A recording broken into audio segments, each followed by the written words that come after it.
1971 کا حادثہ بھی اسی لیے پیش آیا کہ پاکستان کو پاکستان مسلم لیگ سے چھینا گیا۔ 28 مئی 1998 کو پاکستان کی ذمہ داری پاکستان مسلم لیگ نون کے ذمہ تھی،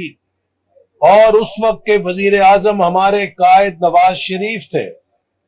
اور پاکستان پر ایک بڑا کڑا وقت آیا کہ جب ہندوستان نے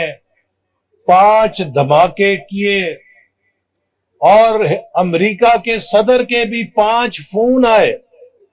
کہ آپ نے ہندوستان کی تقلید نہیں کرنی،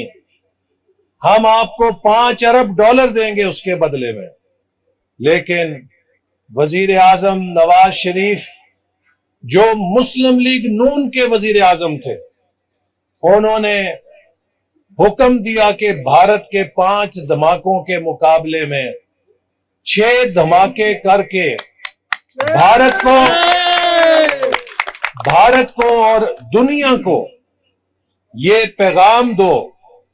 کہ پاکستانی قوم اپنی آزادی کا سودا نہیں کر سکتی۔